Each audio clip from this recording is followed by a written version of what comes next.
Dans l'esprit du contrôleur, la coupure de courant présente cet aspect simple. La lumière s'éteint et le reste continue de fonctionner. On peut quand même s'interroger sur les différents niveaux de sécurité appliqués dans le centre concernant l'alimentation en électricité. La part de l'alimentation électrique est en effet capitale dans la vie du centre.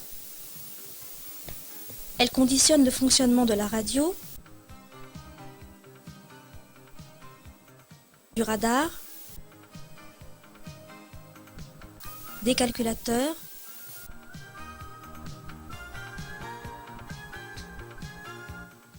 de la climatisation,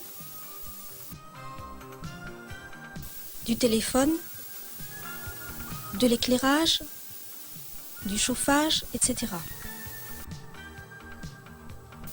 Sa fiabilité est primordiale dans la sécurité aérienne.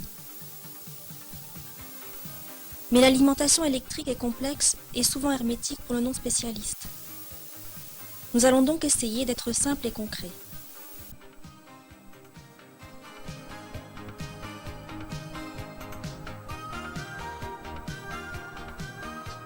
L'énergie électrique nous est fournie par EDF et rejoint le centre à partir de deux sources, Plougastel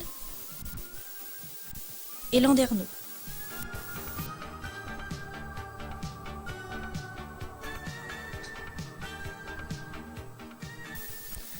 Le courant est transporté par ligne de 20 000 volts.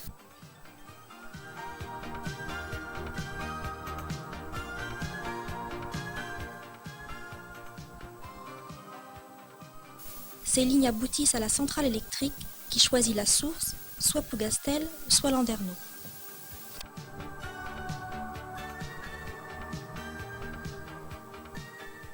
La tension du transport de 20 000 volts est abaissée à la tension d'utilisation 220 ou 380 volts dans ces transformateurs.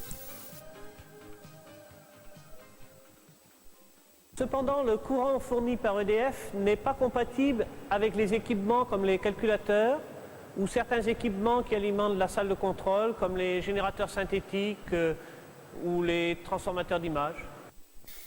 En effet, outre les interruptions de courant de longue durée, le courant EDF est instable en tension, comme on peut le voir sur cet enregistrement, et sujet à de nombreuses micro-coupures. Le cheminement du courant entre la centrale et l'équipement utilisateur va donc être différent selon cet équipement et selon des critères de sécurité. Il y a trois types de cheminement. Le plus simple de ces cheminements conduit le courant directement du transformateur de la centrale à l'équipement.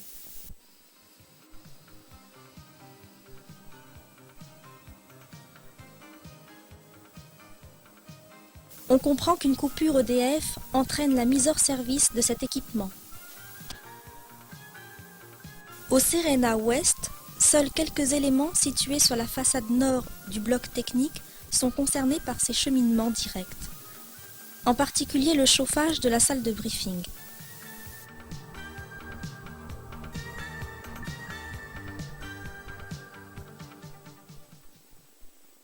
Le second type de cheminement porte le nom de secours différé. En cas de défaillance d'EDF, un des deux groupes électrogènes du CRNA se met automatiquement en marche et fournit de l'électricité au bout de 40 secondes maximum.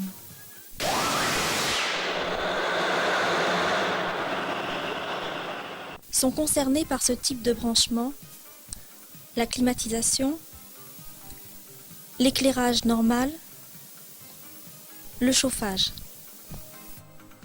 Voici maintenant le système dit sans coupure qui met les équipements sensibles à l'abri des coupures EDF, qu'elles aient une durée de quelques microsecondes ou de plusieurs heures, et même des pannes éventuelles des groupes électrogènes. Tout l'équipement opérationnel est branché sur le circuit sans coupure.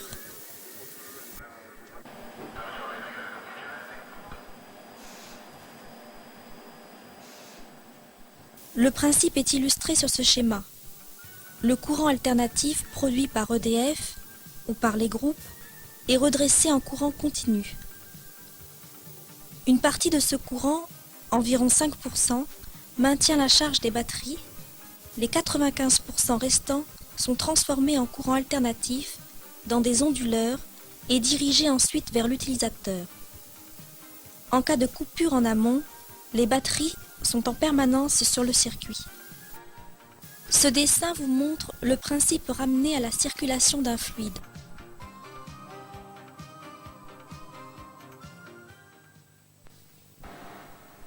Vous voyez ici la salle des redresseurs et des onduleurs.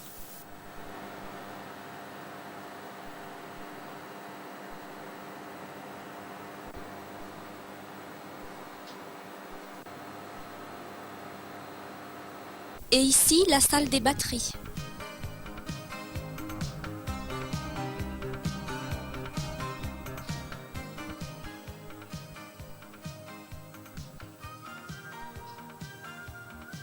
Les batteries sont nombreuses et occupent une pièce très protégée dans la centrale électrique.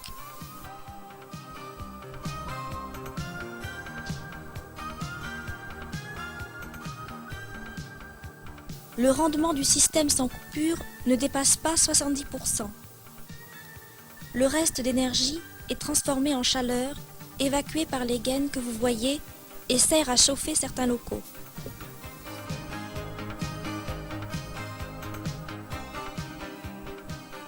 Si l'on reprend le schéma du système sans coupure, on constate que le courant est modifié dans des onduleurs.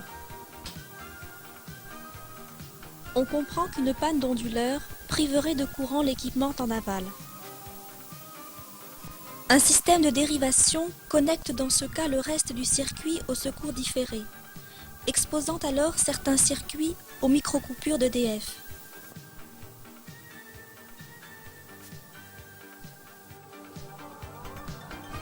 En tout dernier recours et en aval de tous les systèmes, on a installé d'autres sans coupure. Ce sont soit des ensembles chargeurs-batteries onduleurs, soit des ensembles chargeurs-batteries qui assurent la disponibilité de batteries particulières réparties entre la salle technique,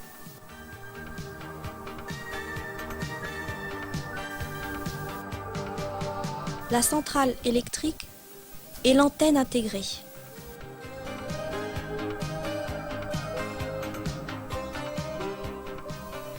Ainsi, en cas de panne totale d'électricité, le SIGPHON dispose encore d'une autonomie de 2 heures, l'informatique de 2 heures et la radio de 10 heures, permettant une évacuation de l'espace aérien.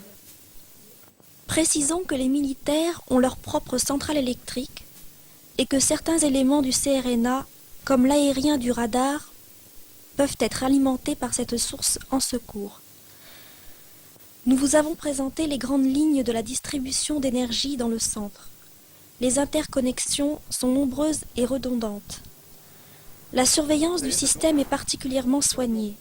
Un automate assure la gestion de l'énergie, procède aux délestages éventuels, détecte les pannes et déclenche les alarmes.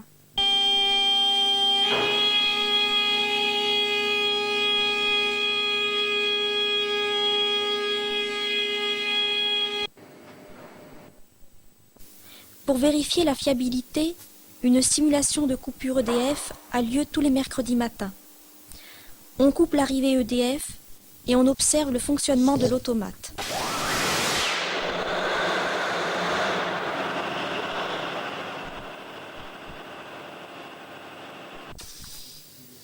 Par ailleurs, une recherche de défauts d'isolation est effectuée en permanence. La méthode utilisée pour la recherche d'un défaut d'isolement consiste à injecter une tension constante dans le circuit à une fréquence de 4 Hz. On obtient, grâce à un sélecteur, la lecture du défaut d'isolement qui nous indique sur quel circuit il se trouve. Un premier défaut d'isolement n'est pas dangereux, une tension comprise entre 80 et 50 volts. Par contre, un deuxième défaut d'isolement sur une autre phase est dangereux pour tous les personnels. Un autre problème vient se greffer, le danger de voir disjoncter des équipements en cas de deuxième défaut d'isolement. Il faut donc intervenir avant le deuxième défaut d'isolement. Ces interventions entraînent des coupures brèves et localisées des différents équipements.